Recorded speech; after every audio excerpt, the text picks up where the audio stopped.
I know y'all see the title. You know what we're here to talk about today. The building blocks of mixing. You must master these things to become a good mixer. Ain't no ifs, ands, or buts about it. You must master these. So without further ado, we're gonna get straight into it. Okay, so there's 4 major things. The 4 things are volume, EQ, timing/rhythm, and arrangement. I'm gonna go over all of these things and we're gonna get very in-depth and kind of technical-ish with each subject. All right, so the first one, volume. Extremely important. This is like the basics of mixing. At one point, engineers used to be called balance engineers because most of what they did was just balance the music in a way that communicated the feel and the emotion. There's so much that you can do with emotion and feeling with just volume.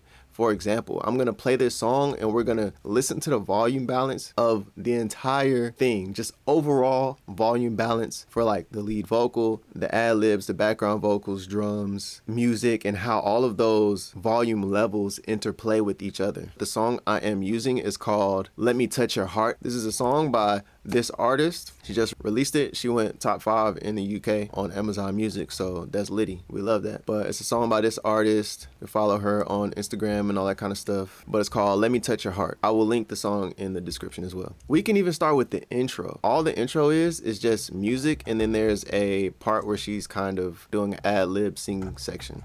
So if we listen to just the volume balance of these different musical elements.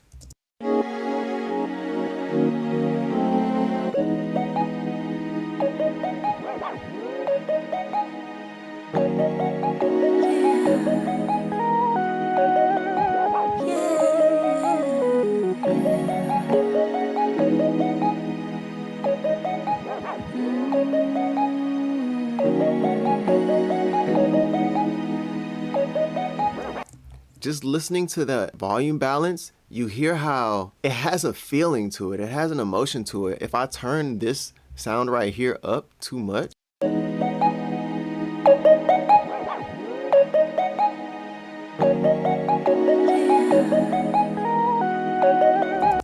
just that by itself changes the feeling and the emotion of the whole song. It's different. It's not as alluring. You know that feeling. I don't even know how to explain. I don't even know the words that I want to use, but just that the volume of certain sounds being at certain levels communicates an emotion and a feeling.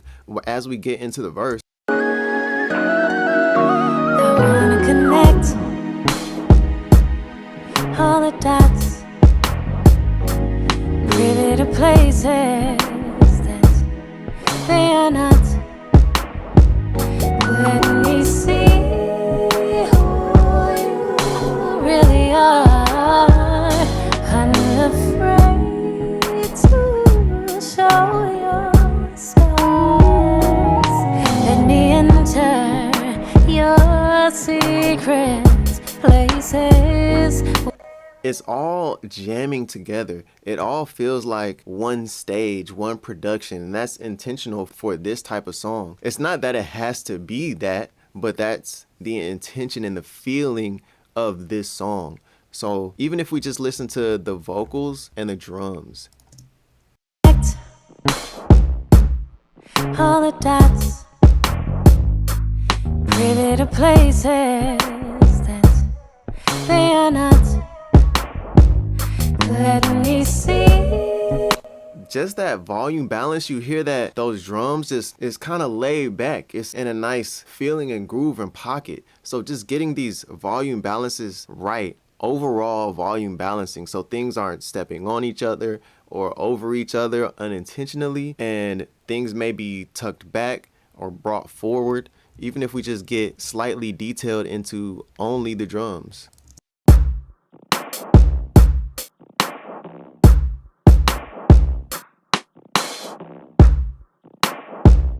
Now see, if I turn up this rim shot super loud,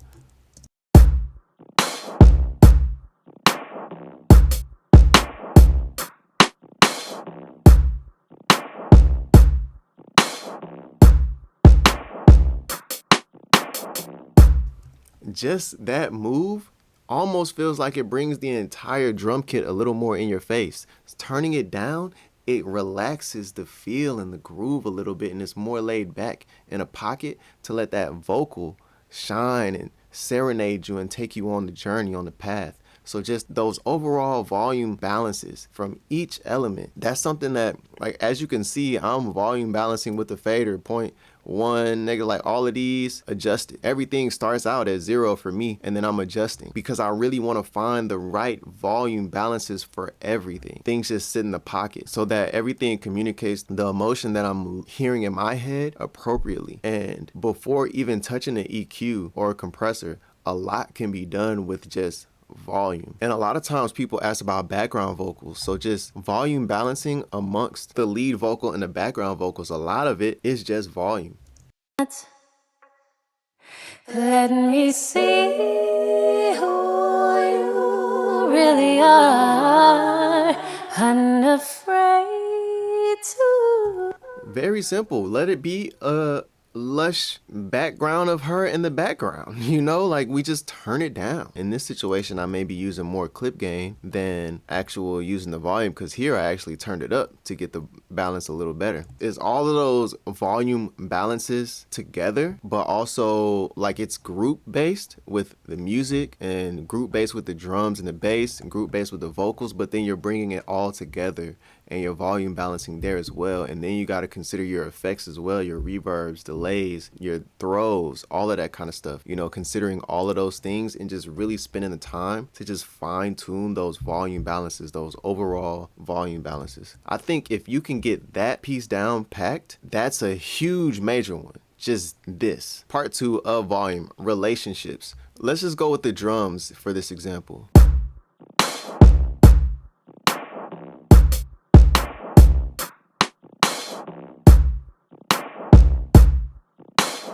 So again, how I was talking about the rim earlier and how it's kind of tucked back, if I'm bringing this forward, like,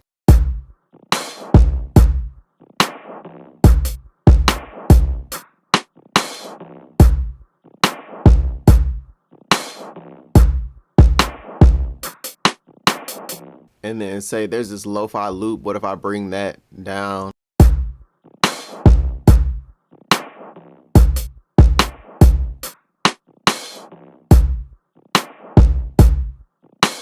The thing is, who's to say this is right or wrong? But when you're listening in context with the music, now the music gives you a different idea, a different impression. And also the reference, the client or the whoever you're working with, they have a vision of where they want things to kind of end up. So I could use that as a guideline to what they were trying to communicate. But what I really want to talk about as far as relationships, an easy way to think about this is that kick and the rim. Sometimes you get those kicks where the kick and the snare or the clap is very separated. So like the kick is down here and the clap is up here, or the snare is up here. In this case, the kick and the rim is up here. But in this case, I wanted them a little bit closer. I wanted the kick right here and the relationship of the rim to be a little bit like right on top of it, kind of behind it. And then that allowed me to place the vocal a little bit on top of that rim. And then there's that hi-hat that's kind of out there, kind of floating off to the side. But all of these things really help create that feeling of how the drums are being played and the emotion of how the drums are being played. But the relationship of them to each other is important. And then that relationship of the drums and each element to the music and even the bass, even if I bring the bass in right here.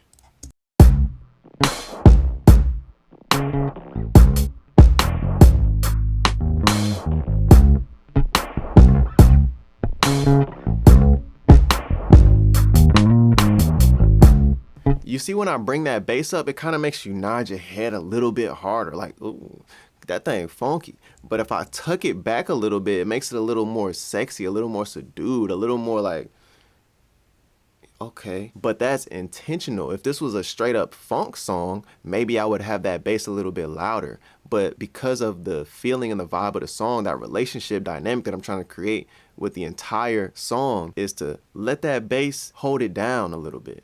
Make you do one of these. You feel me? Like, the goal for this song isn't to have you making a stank face and being like, God dang, bro, going crazy on that bass. It's more so I'm holding that down. I'm giving you a feeling, a vibe, but she's serenading you on top of all of this. You feel me? It's not about the bass in this case, bars. But then let's bring in the music.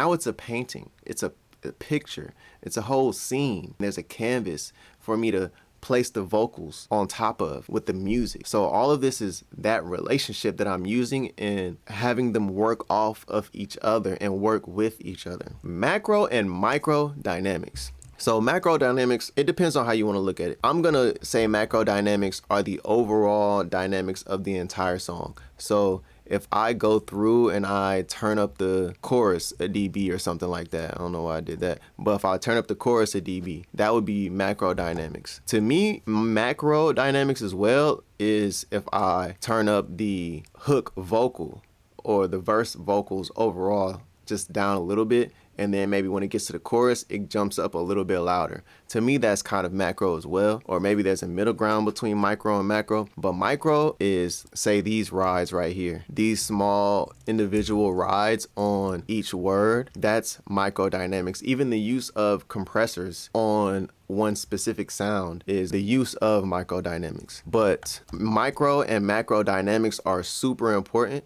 because you're controlling the voltage, like the overall voltage of sounds. I'm gonna use a vocal in this case, but it really applies to anything and everything. Microdynamics. In this case, I'm controlling the microdynamics of this lead vocal. All it is volume. Like, don't overthink compression or anything like that. It's just volume. It's turning something up or down. That's it. So microdynamics in this case, I'm specifically on the lead vocal, turning things up and down.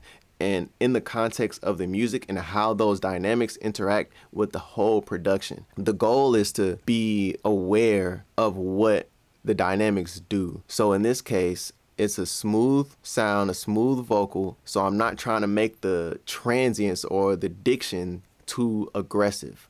I'm not trying to make it sound like a Kendrick Lamar rap song and he's, dissing Drake or something like that. I want it to be smooth, so I don't need the S's and the T's and the K, the P, and the B's to be super like punchy. I want them to be laid back a little bit. Let's solo this lead and how it comes in. I wanna connect all the dots, privy to places that they are not. Let me see who you really are, unafraid to show your scars. Like, all of this needs to be done in context with the music, but if you just listen, you feel the smoothness. She's already given me that performance. Now my job is to enhance it. So you see there's places where I'm de-essing. This is an S where I'm turning that S down. If that was up wherever it was, that's not smooth. That ain't smooth. That's so much more smoother. Like, that emotionally affected me. I don't know how y'all felt. I'm gonna do that one more time. Just feel how it feels.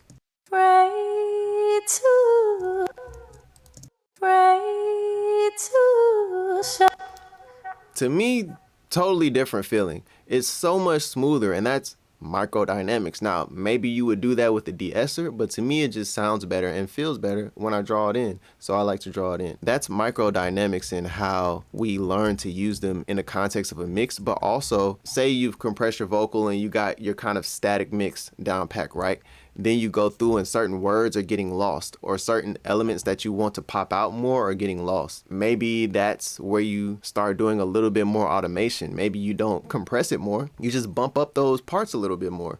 Like what I did right here. I had already gone through and done my initial rides, but once everything is going, I'm hearing it and I'm like, okay, I want to bump this up a little bit. I turn the entire second verse up a little bit more, and then I'm doing some rides on this vocal just to get that in the right place. Say for example, so let me mute all it or get rid of all of that.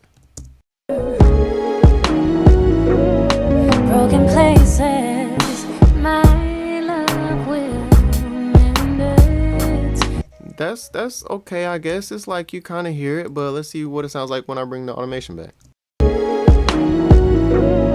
Broken places, my love will mend it. It's just a little bit more on top, and she makes an entrance. So that's again using microdynamics in this case to allow that post to go to the verse, and she makes an entrance. She's broken places, you feel me?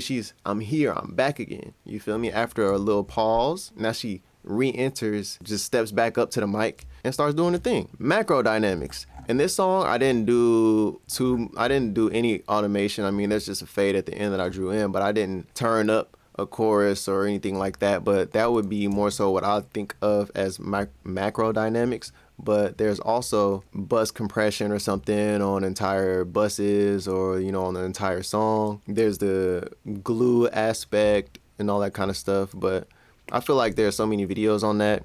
I think we're all right in that department. Okay, front to back, part 1, because there's going to be a part 2 for front to back when we get to EQ. You can use volume to help you move things forward and backwards in a mix. It's something that I like to use in combination with other things, but you can use volume. When we think about compression, I think of initially an automatic gain tool. And so I can use a compressor to clamp down on things that jump forward in a mix, whether that's a frequency, then I can use a multiband compressor or a dynamic EQ.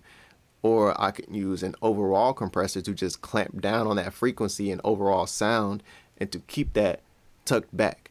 So I can use that to decrease the dynamic range of a sound and allow another sound to have dynamic range, and that would give me a perception of the other sound being in front and that sound with less dynamic range being in the back. And in conjunction with turning it down, it'll give me that effect. But I can also just overall volume turn things down like we did with this rim. Again, I feel like a kick in a snare or a kick in a rim in this case is such an easy example for that kind of stuff, because if we just solo the drums, you can really hear how turning things down, yes, it brings it down in height as well, but it's like I guess for y'all, if I'm turning something down and it's up here, it goes like this to me in my brain. Or if I'm turning something up, it goes like this. I don't know if that would look right. So it gets higher, but it also gets more forward if I'm turning it up. But if I'm turning it down, it gets lower, but it also gets more backward. I hope that makes sense. I'm gonna play the drums and I'm gonna turn the rim shot up and down. So already listening to me, it's a little in the back, and that's intentional, that's on purpose. As I turn it up, it'll come forward and higher.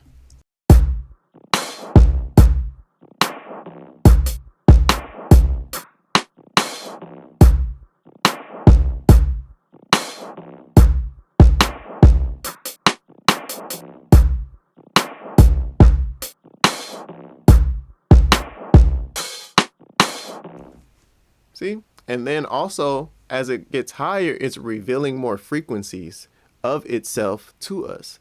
And that could be used as well. Sometimes we like to get in with EQ and do all kind of stuff when all we really need to do is just turn it down. Most sounds already have a prominent frequency range that is present in the sound. If that's already there, I like to start with getting the volume right first, because a lot of times those frequencies are just going to be masked and covered up, and that's okay. If it's not a problem and you don't hear anything, it's fine. Just turn it down and turn it up. Okay, that's good. That's cool. That's fine. Loudness versus softness. Huge. This is, to me, how you create a lot of realism in a song. That's a big reason why this snare is so tucked in the back, because if everything is in your face, that's a sound and an aesthetic and a feeling and an emotion. But in this kind of song, this particular song, this is why I really wanted to use this song, is because it showcases a lot of the basics and how important that skill set is. When you have, say for example, let me go back to the music. Let's just solo the music.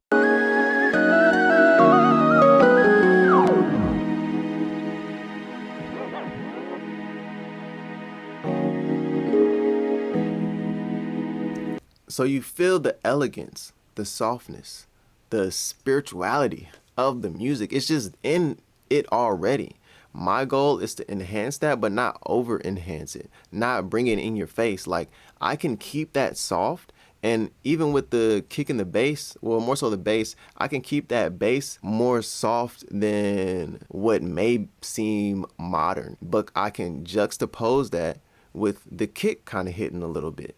And I can juxtapose that with the vocal being more forward, still keeping the vocal smooth, but I'm not in your face with the production. That's an aesthetic choice. That's an emotional choice. You feel me? So that we can feel the way I feel, at least when I hear this song. So if I play this and I actually bring, I want to bring the kick. I want to bring the bass in for real. I want to do it like that.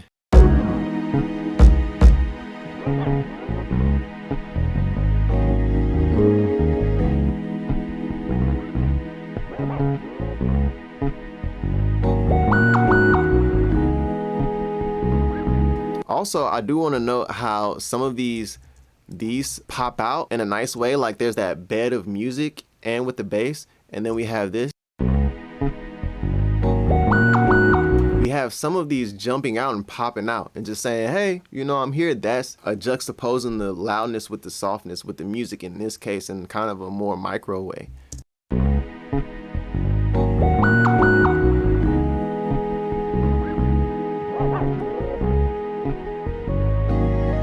But then this sound right here, this motif sine lead, we're keeping that soft. I could have turned that up much louder.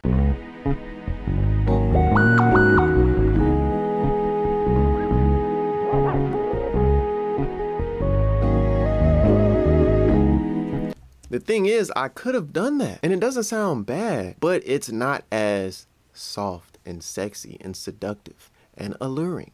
And that's the feeling of this song. So a lot of these volume balance choices, this is why this is so important. And if you don't watch any rest of this video and you just focus on volume for like a month, 2-3 months or whatever, this will be so helpful. I could have did a whole video on just volume for real and use this whole song to do that. But I decided to give you the full 4 things, and maybe I'll make more in-depth videos on each one. If that's something y'all want, let me know that in the comments. I just wanted to give y'all as much as possible. You know, I want to give as much value to y'all as possible and just be helpful. That's an example of that. But also let me bring in the vocals. See who you really are, unafraid to show your scars. Also, it's helpful to listen to the lyrics too, because that helps communicate the emotion and the feeling. With this lead vocal, I wanted it to feel like she's laying on the bed of music, and it's almost like she's in the bed with someone and she's asking the person to be more vulnerable, more open with her. And what, to me in my brain, that would be a place that that conversation can take place. So I wanted it to feel like that. So when I'm listening back to it, all of these things are coming back to me. When I play this back, just think of it like that and see if you can feel and imagine that in your brain. I wanna connect all the dots, privy to places that they are not. Let me see who you really are, unafraid to show your scars. I don't know, maybe it's just me, but it does something for me. I feel it. But I'm juxtaposing all of that together, and even I'm allowing the vocal to be soft in certain moments, and I'm allowing it to pop out and jump forward in certain small moments, but I really want you to be lured in. The song is called Let Me Touch Your Heart, so that's open up to me. Be vulnerable with me. So I'm not trying to like be aggressive and like shake you so you can let me touch your heart. You feel me? That's a very, I don't know, just the method of what you would do to get someone to open up to you is not normally aggressive. You feel me? So I'm not going for aggressive moves in a lot of these situations, but I'm juxtaposing it in little small places, you know, like with the synth popping out every now and then, the like sign thing up here, and you know, the kick kind of smacks and thumps a little bit. It's a nice foundation and stuff like that. We can bring that in if y'all want to hear how that works.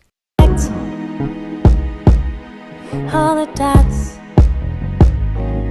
privy to places that they are not. So yeah, we get it in that way. So we've made it through volume. Now we go into EQ, super major key. Number 1, frequency clashing / separation or gluing because a lot of times we talk about separating things with EQ, and we don't always talk about gluing things together with EQing or mashing things together a little bit more. So I want to talk about frequency clashing first. An easy one is the kick and the bass. You know, oftentimes you have the kick and the bass clashing, but this is where I want to mix that with volume as well, because in this case I did some side chaining, and that's kind of like dynamic EQ the way that I did it. I did that with the bass, I believe. Let me go to this view because I like this one better. So you see I have my sidechain bus right here. I used Soothe. All the dots. So if we just solo this bus.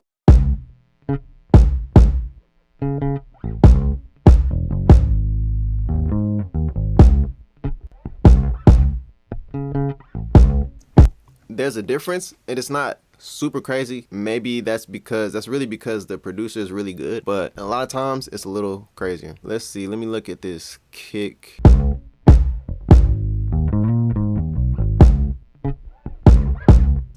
Very subtle, but this kind of steps on the kick a little bit, but it also makes the bass a little, like, I don't know, I wasn't really feeling this frequency that much in the bass, but it does also help the kick shine through a little bit more as well. And then I'm just tailing off a little bit of the low end with a little shelf, ever so slightly, so that we can get more from the kick low end. Let's do music and vocals. Let's see where we at with that. So let's solo the music and the lead vocal. All the dots, privy to places that they are not. Okay, so when it comes to separation, I love to mix a mono. I mix a mono for most of the mix because to me, it just gives me a better result. And one thing that you're probably gonna hear a lot as this channel continues to go and grow is I like to do what it takes to get the best result. For me, mixing the mono gives me the best result. It helps me hear frequencies that are rubbing together in a way that is undesirable to me. And it helps me balance things better as far as volume, because you can hear your height better. For me, it even helps me hear my depth and hear my separation. It helps me hear my micro dynamics better. So if I'm trying to balance a lead vocal against some background vocals, I can hear that difference a lot better in mono. And then once I bring it out to stereo, it's even better. But I do a lot of the mixing in mono. I probably should have said that earlier, but here we are now. A lot of times you'll get your music stuff, the instruments and the music, you know, all the stuff that I have in red here, the synths and the rows, the synth, all that stuff. You know what I'm saying? There might be certain frequencies that are clashing with your vocal or with other instruments, and you want to be able to listen for those moments or those frequency ranges and just turn them down a little bit. I don't like using the term cut because to me, cutting is a very like destructive process and it's like you're getting rid of it, and you're not really getting rid of the frequency. You're relaxing it so that it's not stepping on something else. So I just think about it that way. Oh, there's this frequency that's kind of stepping on the vocal right here. Let me see if I just turn that frequency down a little bit, what happens? Oh, the vocal clears up and now it's shining through. And I can still hear this instrument and feel what I need to feel from the instrument, but it's not getting in the way and muddying things up or disrupting the communication. In the way of frequency separation or using EQ to separate things in a mix to have their own frequency ranges or their own frequency kind of pockets per se, I use EQ a lot for those reasons. But it's something that you kind of have to tune your ear to. And also, it's helpful to have an image in your brain of how you want the mix to sound, how you want the song to sound, and chase that until you catch it. If you hear the vocal being clear and present in a certain way, you just keep on chasing that until you get there. That's a important skill right there. Gluing. Sometimes if you turn things up too loud, it's too much, and you just want to maybe bring this range up to really shape that tonal balance a little differently so that it just glues a little bit better with these other sounds. I think for me in this case, if we listen to just the music and how, especially how this sign right here works with this Rhodes.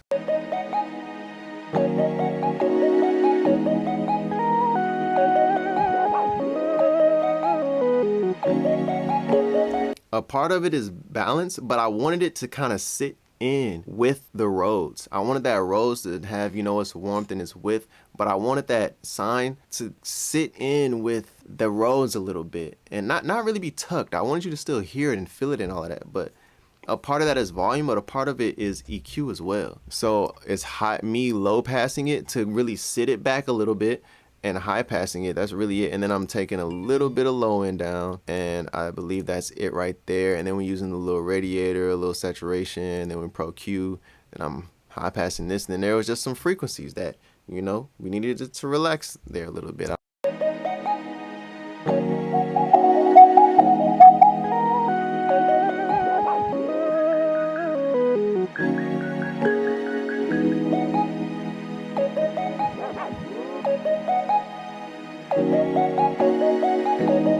Even that sits it back a little bit more. Like, I guess maybe these frequencies were just so loud, those frequencies were pushing themselves forward in the mix, and I'm like, no, like, sit down, relax, it's okay, just sit down with the Rhodes and it's gonna be so nice. And so I just use that to sit it down. That's what we got going on there, using EQ to really glue things together.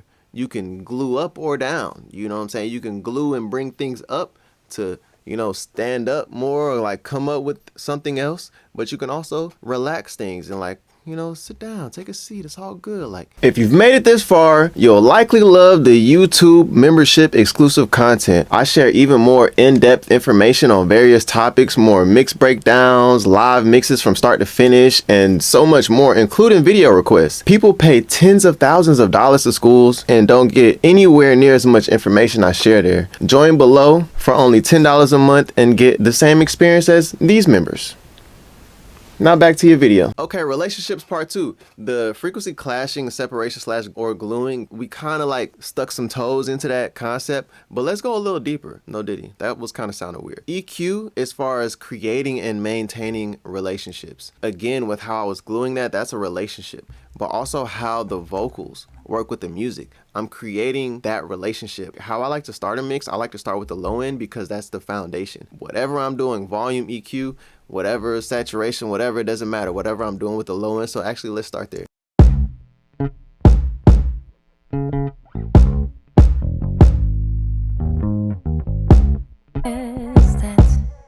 They are not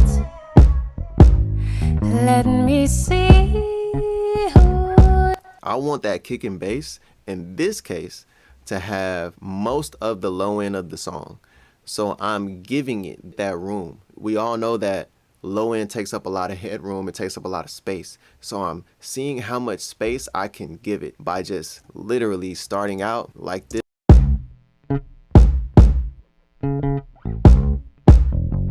and mixing the low end elements to my liking. And then I'll bring in the lead vocal, and now knowing that I have this space for the low end, that gives me a better ballpark range to see how much low end I want in the lead vocal in relationship to the kick and bass, because I already know I've given the kick and bass this space and I want the lead vocal to sit in a certain place, but I don't want either one of the low ends to be clashing with each other. I just want them to sit in their own ranges appropriately. So I'll start with the kick and bass as far as my foundation, and then I'll bring that lead vocal on top of it and start moving from there. So if we listen to this, oftentimes you can hear that low end, especially with like an 808 and a male rap vocal. You can hear that low end of the 808 and the low frequencies of the lead vocal kind of just mingling in a strange way. And so I like to find that separation so that vocal can really be clear and cut through, if that's the vibe. Sometimes it's the vibe for those frequencies to mingle and it kind of be a little muddy and a little grungy. It just depends on the situation. But in this case, I wanted a little less of that. Then I'll bring the lead vocal in. all the dots, privy to places that they are not letting me see who you. It helps me get my volume balance of it, but as far as overall level of where I kind of want it to start to sit it at, but also my EQ and my relationship, so that I can still let the kick and bass speak, but I can let the vocals speak in the way that I need to. And then I start, EQing with that. In this case, I, started with these things. I use max bass apparently for a high pass filter up to 80. We, this is what we did on the Pool Tech, and then we used the Better Maker. We did some stuff on here. It's not really what I did is not really important. It's the philosophy. I told y'all I was talking a lot today, but this is what all we did. This is kind of wild, but it's what was called for. And then another one at the end is what was called for with this vocal. So that's what we did. That EQ relationship of the lead vocal versus the kick and bass, that's the start of the relationships. And then I'll bring in the background vocals and I'll EQ those and all that, whatever. I had them muted. Really are. And I'll unsolo this. Really are unafraid to. And also, again, I'll be doing all of this in mono. This is the beginning of the mix. All of it is in mono because it's helping me get my actual frequency balance and really see it and envision it. It's not as distracting. That's the first step, that frequency relationship of the kick and bass versus the vocals. It's super, super important. And then I'll bring in the drums. You know what I'm saying? I'll actually get rid of, or I'll mute those, and I'll bring the drums in.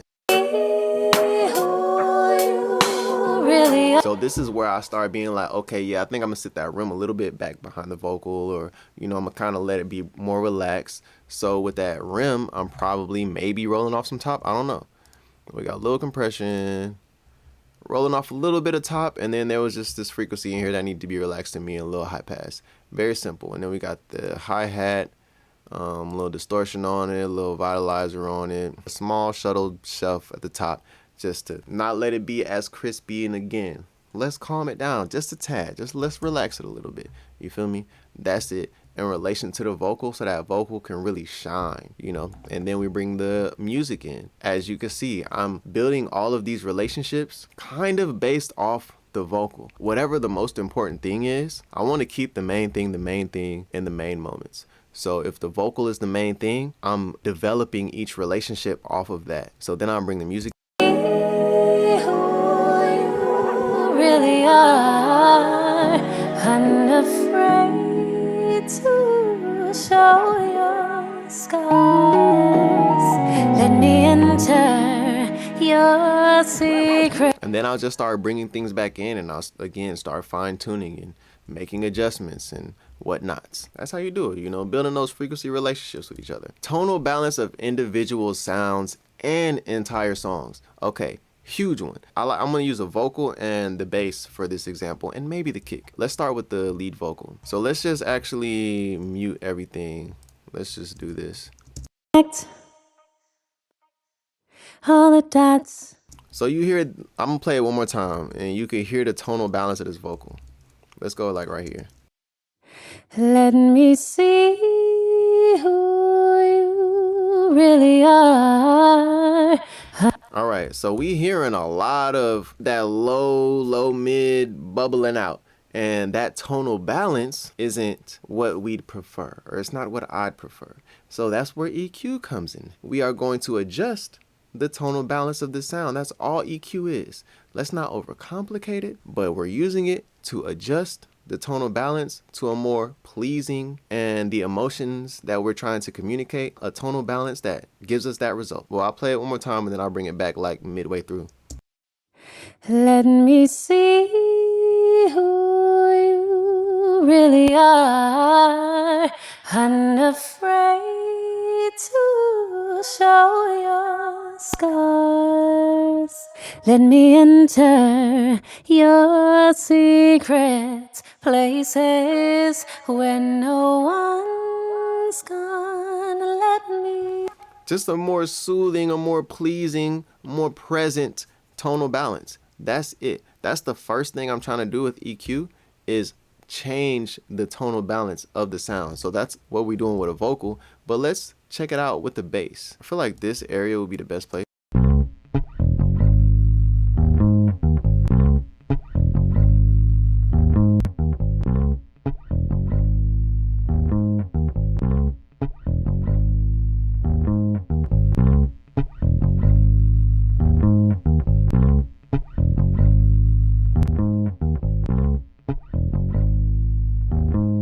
we lose a little bit of volume, but what I'm more so trying to do is get that tonal balance to be a little more tucked, a little more subdued. It was it was a little bloated, a little bubbly, and I want to adjust that tonal balance so it communicates I'm holding it down.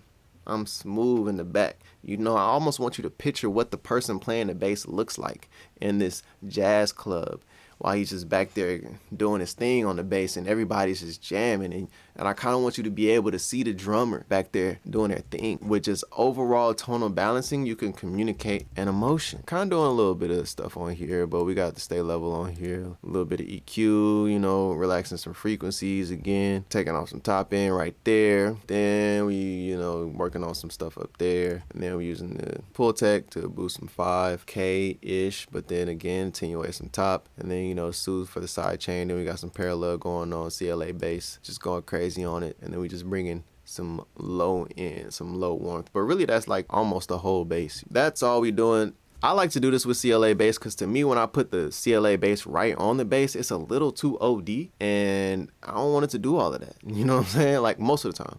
But sometimes it's cool. So I like to use it in parallel and get that sound, but have it not be at that OD. And I didn't really use that much of it here. Let's do the kick.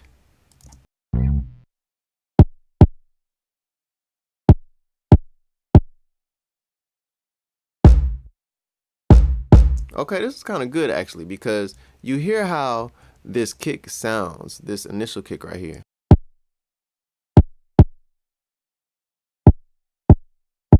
That's how it initially sounded, like this. I guess I should do this for y'all.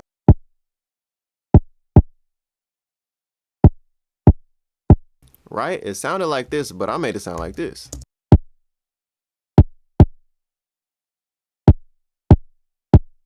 Because if you listen to this wide kick,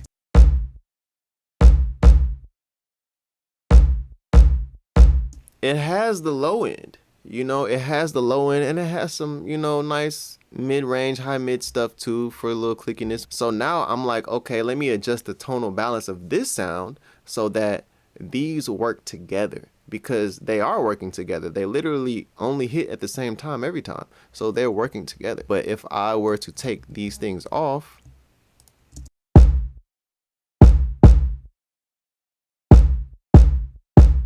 it's not that it sounds bad per se, and this is the thing. It's not that it sounds bad or wrong, but we got two people doing the same job.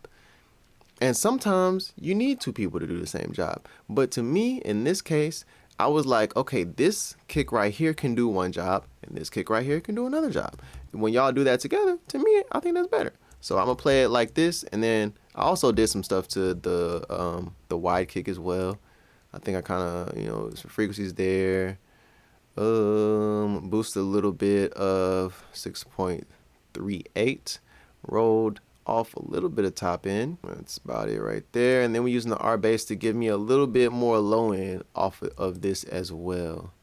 So I'll play it with the kick how it originally was, and then I'll bring in what I did, which again, not much. That, and it's really the parallel. So I really didn't change too much about the low end. It's more so I want to bring out the top and the punch of it. Like I got this high click and this F punch or whatever, DBX, R bass, and then, you know, that, and then we got a DBX saturation knob, throw bike, and then this top end ish stuff to bring that out. So actually the low end is still there in this kick. A little high pass at 11, but it's still in there. I'm more so bringing out that energy on top of it for it to stand on top of the wide kick.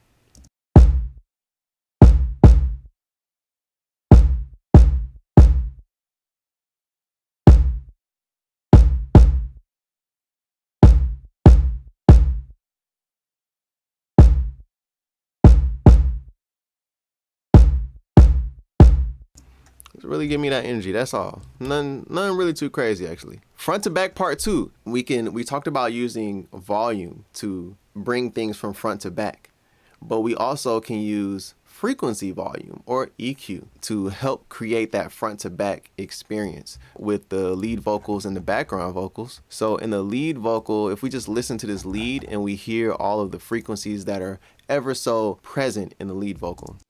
Let me see who you really are, unafraid to show your scars. And now we listen to those backgrounds. Let me see who you really are. So we are giving the spot, we are allowing that lead vocal to be in the spotlight, and we're just decorating with the background vocals. But you can even hear how that lead vocal was up here and those background vocals were like back here. And a lot of that is EQ. High pass filters, huge high pass filter to 256 or wherever that was, using the C4 kind of like an EQ as well, but it's really just, I'm just multiband compressing, but I'm taking a lot of that low end. Let me see who you really are. So let's just bypass all of this. Let me see who you really are. You see how all of that comes to the front? It's like, hold on, let's go to the back a little bit. Take a couple steps back. You feel me? So that's all we're doing.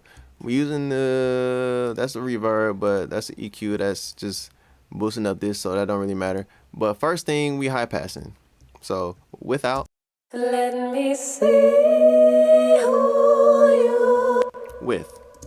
Let me see who you. So we just chopped off a lot of that low end. And if something is farther away from you, it's usually less present, less detailed. So if I get closer, it's like proximity effect. If I get closer to the mic, there's more low end in my voice. But if I step back, there's not as much low end. If I keep going back further and further and further, there's less low end in my voice. My voice also gets lower overall, but the frequency representation that's presented to you changes. Mentally, we've experienced this in our everyday life all the time. But if we just think about that as well and use it in music, it's the same philosophy. It's just how we hear. If something is further away from me, the frequency representation sounds different than if it was closer. And I think about that when I'm EQing. And in this case, we're just using background vocals. So I'm taking off a lot of low end. There's a little flanger, a little deverb.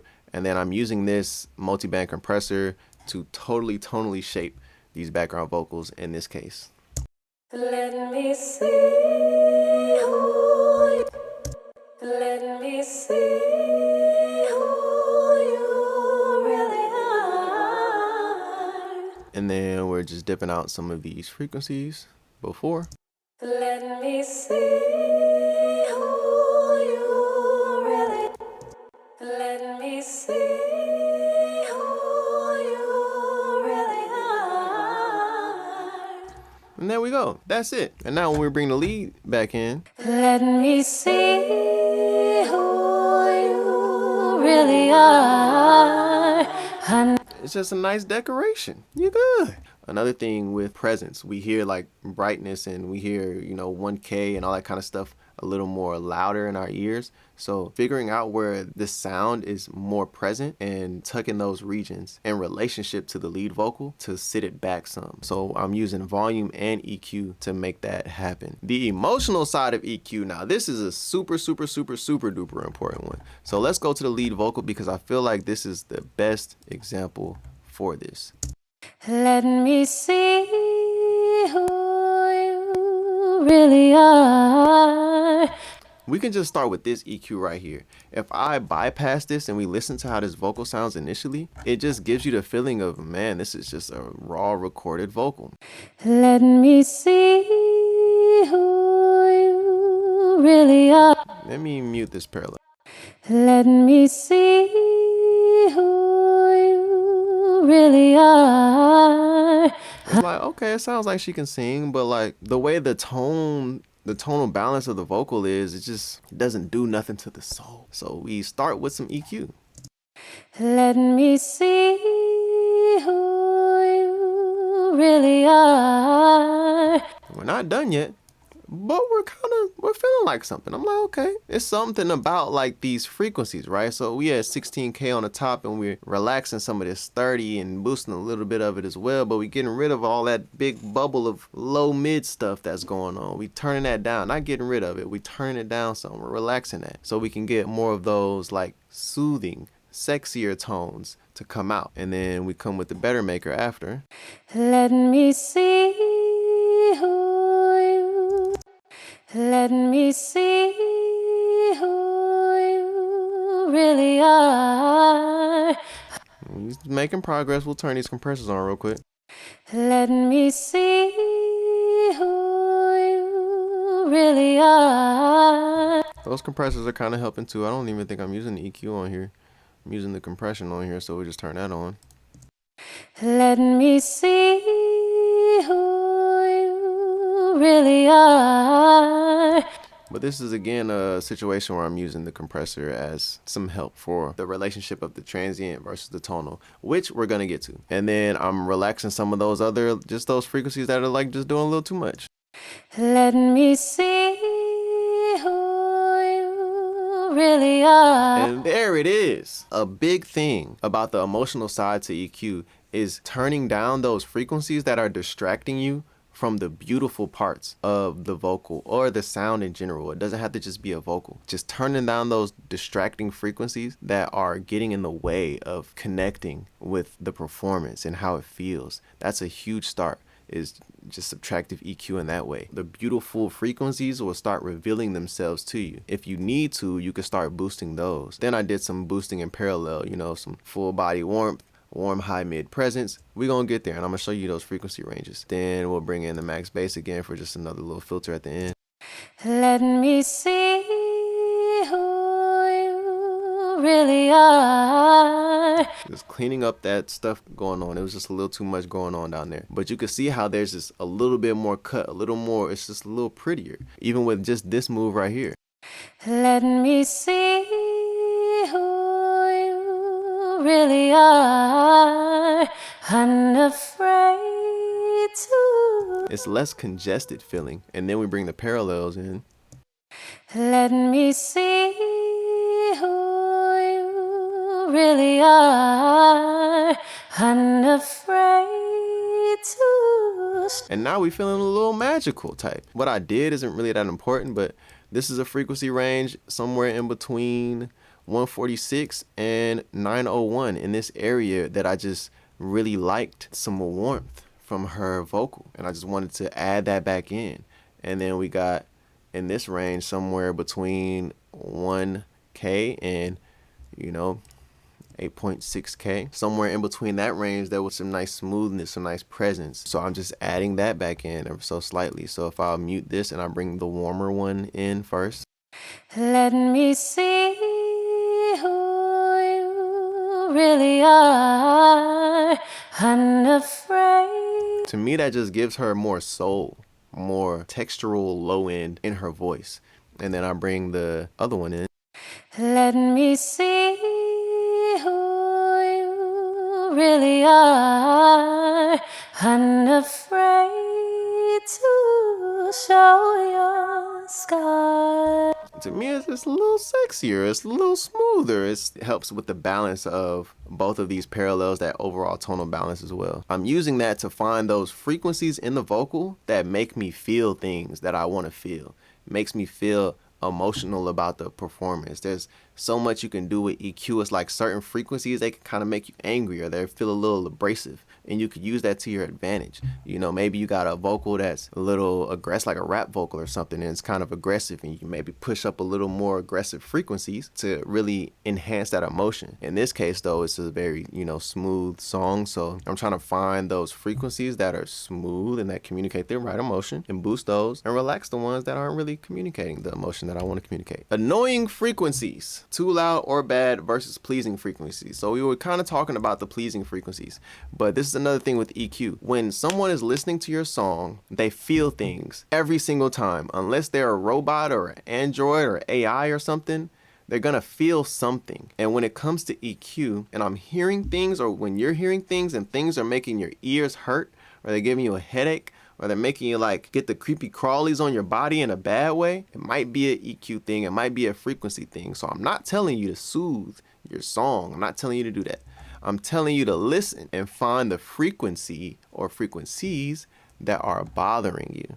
So in this case, I'm going to use this rim. When I was mixing this song, I was like, there's a frequency in this rim that is hurting my ears every time it hits. I don't want anyone else's ears to hurt when they listen to this song. So let me find that frequency. But again, sometimes if it's a certain type of song, you want a little bit of pain in there. That's okay. It's just be intentional about your choice and know why you're choosing to do this.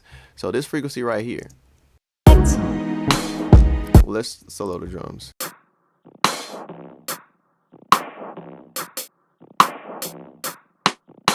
I don't know if that is messing with y'all, but that is like especially in headphones, and it hits it's throughout the whole song. But it's one of those frequencies that are just gonna like knock in your ear and it just hurts over and over and over and over. Let me solo it.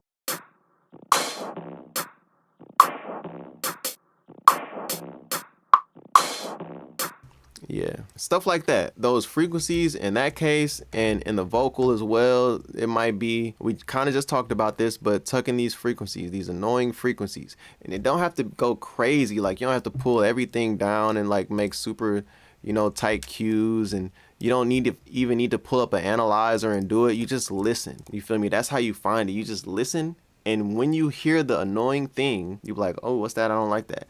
Let me tackle this issue right now. At least that's how I do it. I don't rely on the analyzer to do this for me unless I'm really struggling to find it. But that's a huge thing to be aware of as far as making sure that your song don't got frequencies that annoy people, unless that's your intention, is to annoy people. Then also you want to be able to identify the pleasing frequencies, the frequencies that are a little lacking in your sound or mix in general, and you kind of want a little more of that, because it just feels better, it sounds better, all that stuff. That's when you boost. Sacrifices for the bigger picture. Huge one. Because oftentimes, especially I remember when I first started mixing, it's like you want everything to be full on all the time. You want the piano to be full range all the time, and the vocal full range, and the kick in the 808 full range, and everything to just have everything. But that's not how it works. Sometimes it works like that, but oftentimes not necessarily. It's a compromise. It's a relationship. And there are many times where you can turn down some frequencies and you still feel like those frequencies are there, but you maybe need to turn down those frequencies so another instrument can shine through a little more. So you always have to keep the bigger picture in mind. What's really important about this song? What really needs to have the spotlight on it? And what's supporting? Everything isn't the main character of the song. Some things are the supporting cast. So in this case, that lead vocal is important. This kick and this bass line is important. There are certain musical elements that jump in and take lead for a moment and then jump back. So that's another thing too, is learning when to implement that type of thing as well. It's the same thing that we showed with the example for the background vocals, letting those play the background for real. And even if we just solo the music versus the vocals in general, all the dots, privy to places that. If you listen to those Rhodes, I could have made those Rhodes more bright and bring out the transient aspect of those Rhodes, but that's not what this calls for. They need to be a little more warm, a little more subtle. They need to still be heavily involved in the melodic content of the song, but they're not center stage, front and center type vibes. They're a supporting cast. You feel me? Straight up. Like, it's just supporting cast. And I'm allowing them to be that. I'm making those decisions with volume and also with EQ, making sacrifices for the bigger picture. There are certain times, even with low end, you might have to make sacrifices for the overall bigger picture of the song. That's okay. But it's just learning when to and why. I think if you know why, you can figure out how.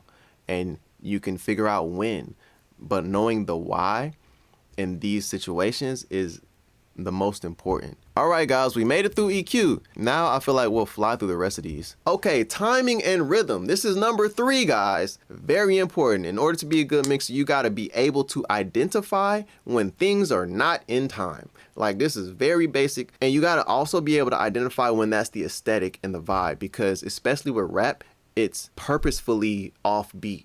And there's a swing and a feel to that, but you have to be able to understand that groove with drums, with people playing instruments, and you have to be able to discern what's intentional and what's not. That's super important, because part of our job as engineers is to do the things that nobody else is going to do, and they don't even hear. Because a lot of times I'll hear these songs, and especially with like up and coming artists or with certain rap songs, they'll send me the vocals or even R&B songs or pop songs or whatever songs, and they'll be a little like out of pocket. And it's like, it's a certain swing too, and you have to listen because certain times people do it on purpose. And it's also okay if you're unsure to talk to the artist about it or the producer or whatever and ask. Or make, like, what I'll do is I'll make a playlist. I probably did it on this song, but not for timing because she was great. But in this case, I have two. The only thing I did for her is, this is for like clicks and pops. There was like clicks and pops and stuff. So you see these like little chops right here. Like that's all I really had to do for her is go in and like RX stuff and declick. But I'll make multiple playlists. I'll have a playlist of just their raw vocal, how it is, and I'll just save that in the playlist. And then I'll do some timing. And if I need to do some tuning, I'll do some tuning. On her song, I didn't do, the tuning was already done, so I didn't do any tuning. Normally there'll be like a playlist where I tune the vocals and a playlist where I did some timing stuff, but she was good in that department, so I didn't need to adjust any of that stuff. Adjusting the timing of vocals, adjusting the timing of drums, even with a lot of programmed drums, there'll be times where the 808 and the kick is not hitting together unintentionally. Sometimes that's a sound for it to flub like that, but again, if you're unsure, ask. But sometimes it's like, dang, why is that flub? That's weird. And maybe the producer had all this crazy stuff on their session that they didn't even hear it, you know what I'm saying? So when we get it, it's like, dang, that sounded kind of crazy. Like, let me just tighten that up a little bit. But there's discernment in that because you have to know when them making these decisions is intentional versus they just missed it or they didn't even hear it. Because we have a natural rhythm as humans, and I think nature has a natural rhythm as far as how we move and how we dance and move through life. So if we are not considering that in the music, it gets missed. And when people hear it, they don't know what's wrong, or maybe not wrong, but they don't know what's off about it. They just know something's off. It could be a timing thing. It could be a tuning thing. It could be so many things, but it's a part of our job to be able to recognize the problem and solve it. So timing, I'm talking about vocals and instruments, like the whole production in general. This happens oftentimes as well when you get some live drums and things are a little off. Also, I didn't mention this in my notes here, but phase is important as well. Sometimes you got to flip the phase on things. I just mixed a song the other day where I had to, just certain kick drums needed to have the phase flipped so that they hit right with the 808. Not all of them were out of phase, but it was just certain ones in that loop that I had to just invert phase on those kicks so that it worked properly with the 808. Those are things that we just got to be able to hear and fix. That's very important for the feel of the song and how it swings and how it grooves. It's so impactful, especially when I'm recording, even with like background vocals, you know what I'm saying? Like manually timing background vocals so they're in the pocket with the lead vocal and they feel right. That's something that not everybody hears off rip, but once you hear the difference, it's like you can't unhear the difference. But also in the topic of timing, we're going to talk about transients, sustain, decay, pre-delay, etc., ringing out of effects, all of that kind of stuff, right? Say, for example, let's listen to this reverb on the lead vocal. All the dots, privy to places that they are not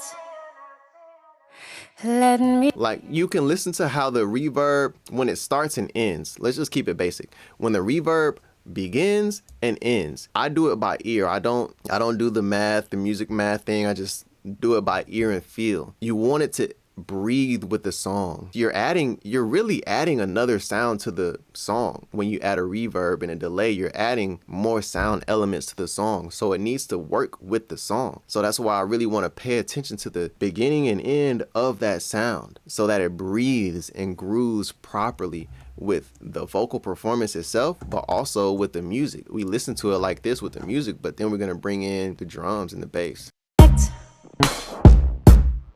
All the dots,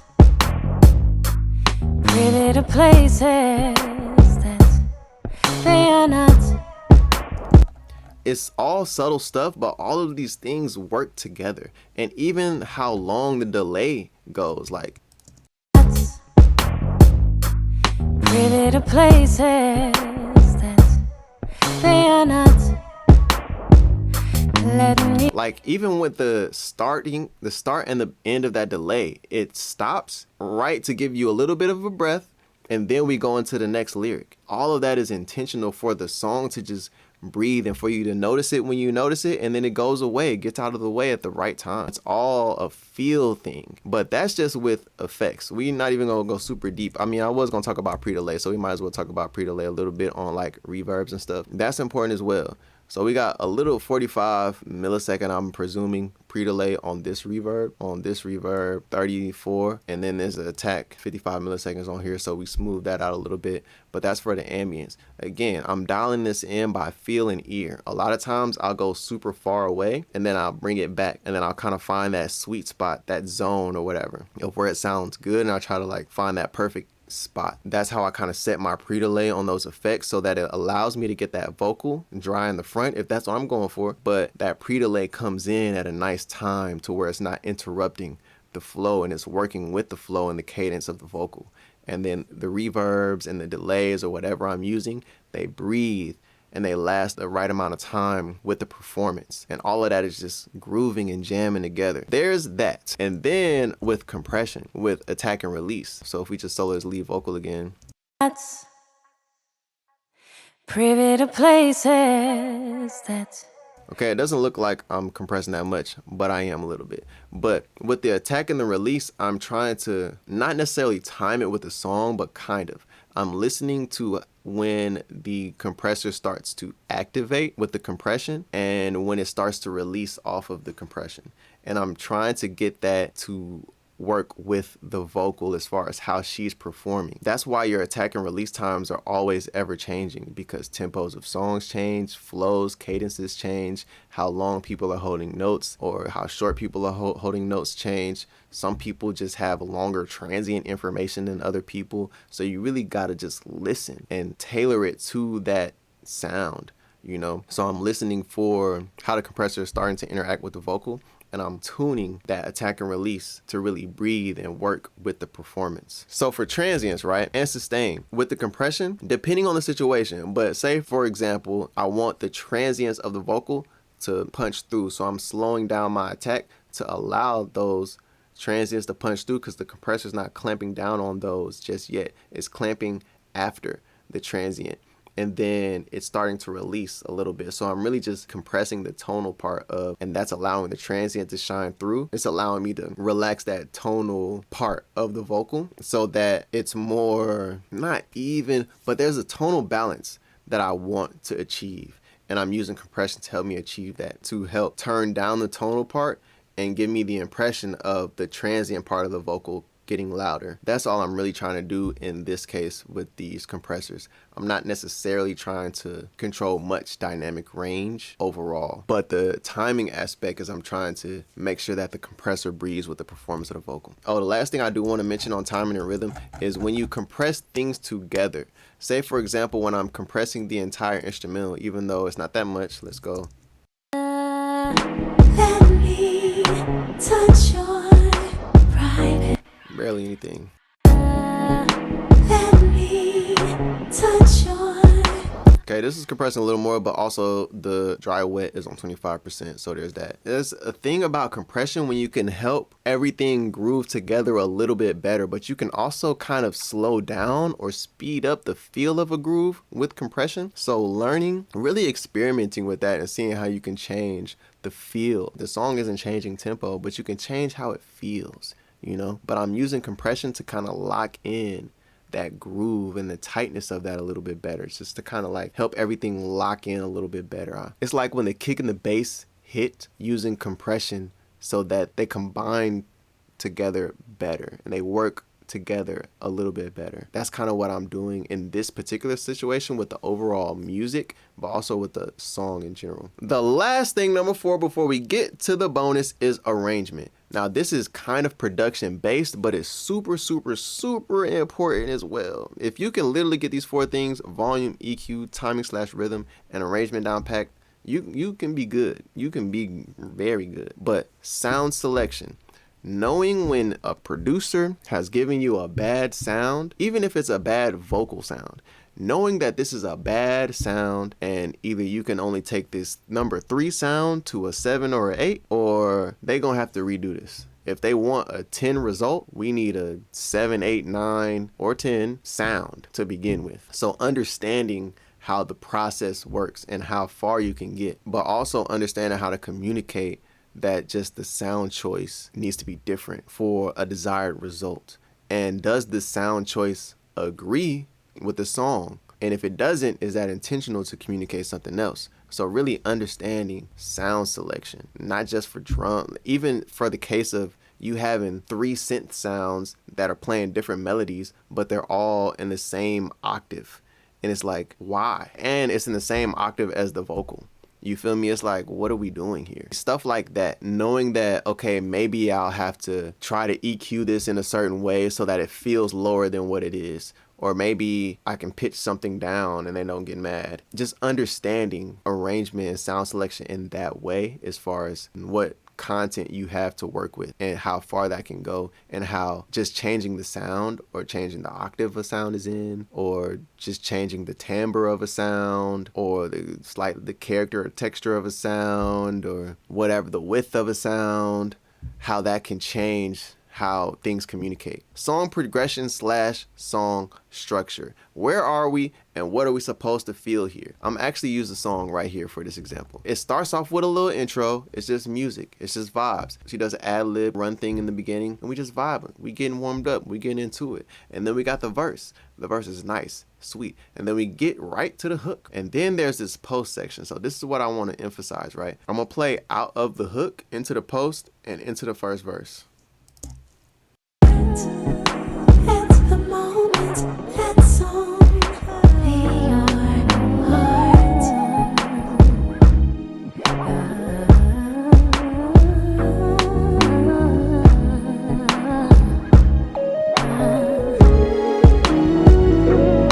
Broken places, my love will. All right, so this is a journey.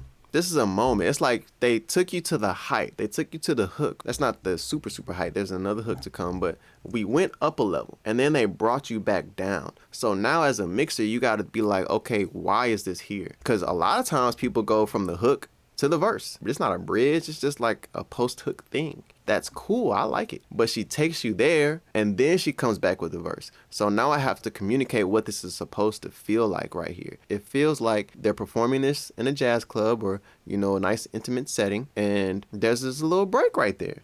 And you're supposed to feel that. You're supposed to vibe out. You're supposed to just sit back and jam and nod your head. And then she's just kind of like, you know, she's humming and stuff on this part. And also what I did to enhance this moment is I added a little extra, maybe reverb or something like that. Yeah, I added just a little extra reverb to that moment right here.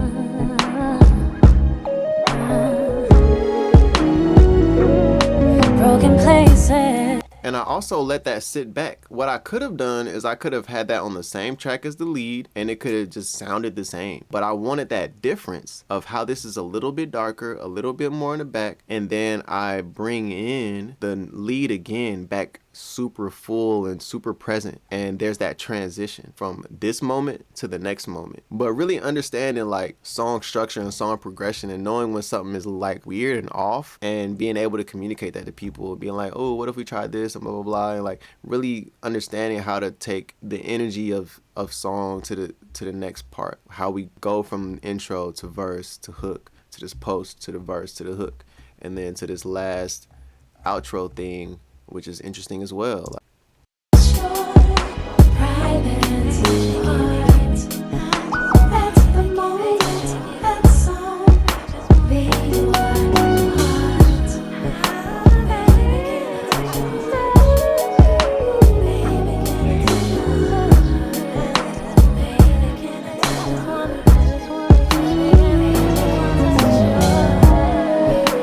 Like knowing how this is supposed to be handed off to the next part and understanding why this is happening. Because I could have just turned this up and made this way in your face, but it's like we've gotten everything now. Now we're just vibing.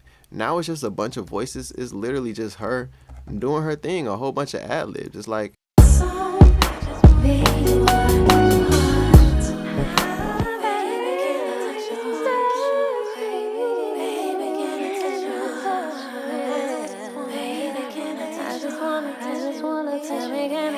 then even doing some microdynamic stuff in here, right? Some little automation in certain parts where I'm like, okay, yeah, maybe that needs to come out a little bit more, because this line to me is more important. It's kind of leading the way in certain areas, so I'm bringing that out a little bit more. Sound design. Now, this is not necessarily so much about arrangement, but it's more so about when you get a sound that's not all the way there. Yes, we are mixing, but we're kind of designing the sound. This whole vocal mix is kind of sound design. I have designed the sound of the vocal mix. I have chosen these effects to put on the vocal, so that is designing the space that this vocal is going to live in and the emotion that all of that is gonna, portray. But then the tonal balance and the saturation, the texture I decided to give this vocal is sound design. But even in the case of the production, sometimes you get sounds that are just not all the way there yet. And you have to make some kind of, as a mixer, what may seem as bold decisions, but they're really like production decisions. Even in this case, with me doing this for the kick, in solo, it sounds like more than what it is. If I solo this, that's what it initially sounded like. It sounds like more than what it is, but in context with everything, it is exactly what it needs to be, in my opinion. Little things like that, sound design stuff. I mean, this is a really, really good producer, so I didn't have to do nothing like crazy, but sometimes you get songs and you have to kind of just revamp it a little bit. You have to take that sound and transform it a little bit in a way, and you have to understand when and when not to do that. Also understand if that is even possible to be done. Just to tie everything up in a little bow, the journey from beginning to the end. I like to think of myself as a tour guide. I always say that a mixer is a master presenter. We get given these ideas as songs, albums, EPs, etc., and we present it and shine a spotlight on it in a way that people will be able to understand and feel and resonate with it in the intended way. In order to do that, we need to be good at taking people from the beginning to the end. We need to show them all the things they need to see. We need to bring their ear to the attention of all the things that we want them to listen to. We don't need to be distracting them with things that they don't need to be distracted with. So we need to have a seamless journey from beginning to end, like this was planned out. You know what I'm saying? Like we prepared to take someone from point A to point B in a pleasing way. Now, if it's intentional for you to like fuck people's heads up, fuck their head up. But in this case, this is a very smooth song and it's the intention to take them from one place to another. So I need to make sure that each moment from intro to the verse, that transition is smooth. So let me just play from right here.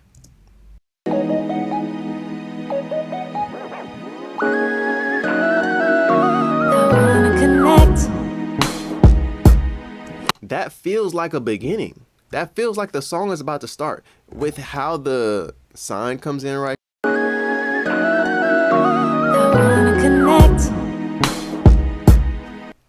I mean, it just feels like the song is about to start, right? And for some reason, all of these are inactive. That's crazy. All of those are inactive because that's definitely a part of the song. But I had some delays on these.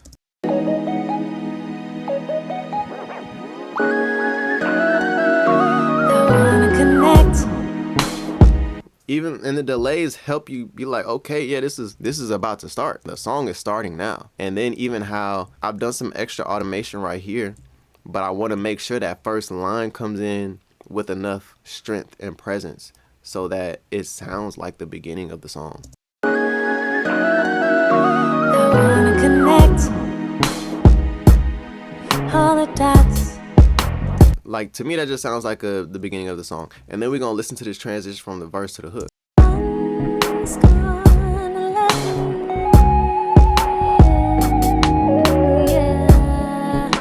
Let me touch your private parts. It sounds like this is the hook coming. Now, this is very simple, fundamental stuff. But it's important how things get introduced. And how I hold your hand and I bring you to the next thing. and I just take you along this journey from beginning to end. And now if you want the journey to be like a roller coaster ride and crazy, you can do that, but it's an intentionality in how you do it. I can jerk you around from place to place. I can totally change the scene from section to section, but it's how do I get you there? Do I get you there in a way that it makes you uncomfortable?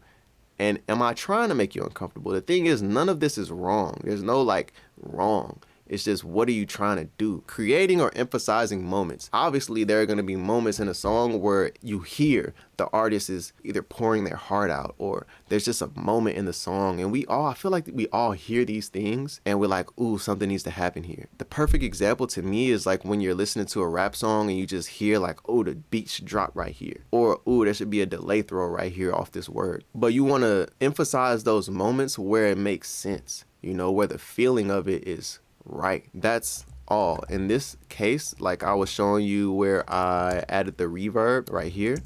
Let me touch your private part.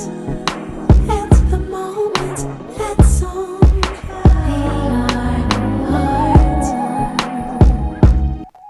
That's just me trying to emphasize that transition into that section and make it known that this is what's happening. Like, you shouldn't be confused. You should be like, okay, that's nice. For this particular song. For other songs, confusion might be what you're trying to do. Even with like certain parts of this verse right here.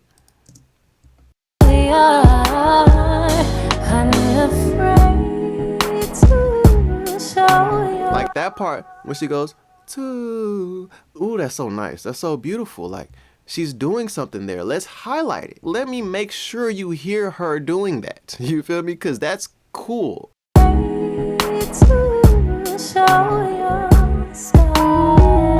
I got the delays kind of nicely tucked in there, so if you kind of missed it, you hear it in the background subconsciously, and you're like, ooh, yo, she did just do that right there. That was nice. You feel me? It reminds you.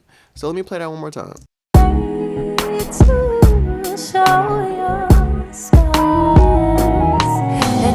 Things like that, those vocal performances, but I also did it with the music as well. There's certain places where I added some delay. I think I added delay here. Let me see. Yeah, on that. I added some reverb to it as well, but really wanted that to kind of ring out a little bit because it's a cool sound. Let me see who you really are. That reverb do sound a little whatever.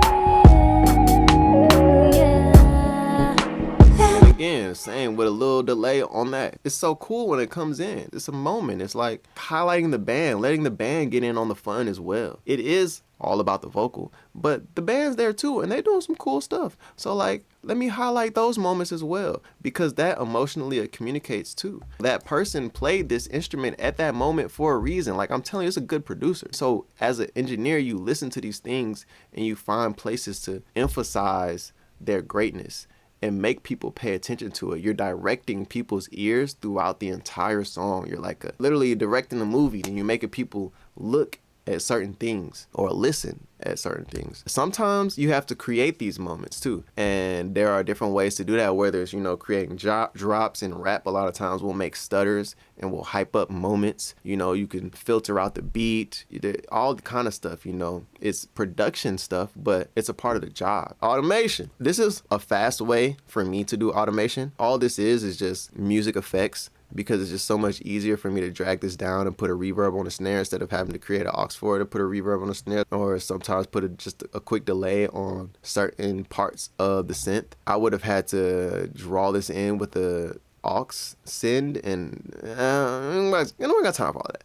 So we just gonna drag it down. So this is a faster way to do automation, and I like it because I get more control. A lot of what we were just talking about is automation, but I even want to talk about automation from section to section. I did automation on the vocal, but I remember when I was going from this post section into the verse, I'm bumping up that lead vocal just a little bit more so it enters like she's stepping right back up to the mic and starting to sing again after taking a break. And I want it to sound like that. I don't want her to come in at the same level as this. or her to come in and stay like this the whole time. I want her to come in a little bit like that and then kind of ease into the zone, find that pocket. Because to me, that's more natural. That's what a human would do.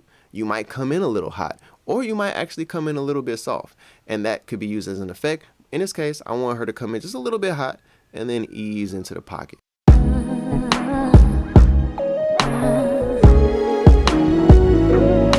Broken places, my love will mend it. I wanna hold you till the hurt. Exactly. Little stuff like that, man. All this stuff goes a long way. I mean, we can go for days about automation, you know what I'm saying? Here, I'm automating the pan, I believe, on the relay or something. Yeah, I'm automating the pan. Oh, on the right, I guess, and brought it to the center, huh?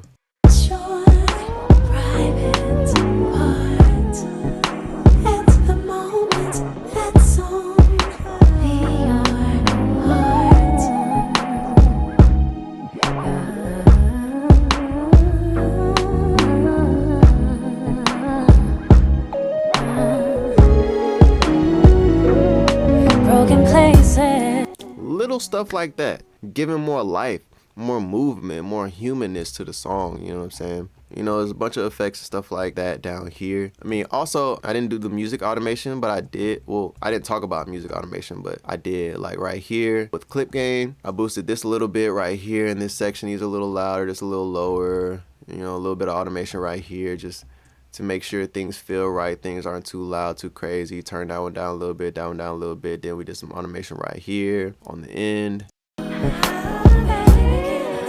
Right, so there's that automation, but let's see if I did any automation with this. I did, right? So at the end, I did this little automation up on the end.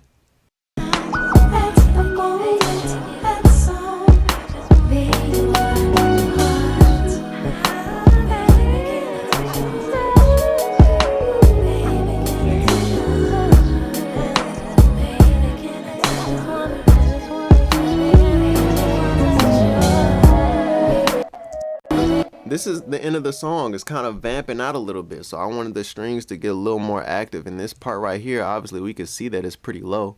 I wanted that to come up a little bit. Now what I could have done is I could have compressed it, but then I would have took the life from here, from this section, and all I want to do is just turn this up a little bit. I don't need to compress the whole track in order to just turn that up a little bit. That's OD. I'll let that do that, and then, you know, we brought this section down to bring the lows in.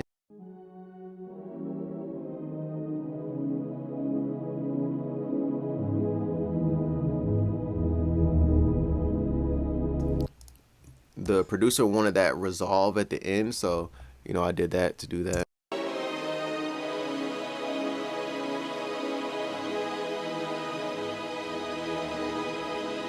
Right, so then you bring those together.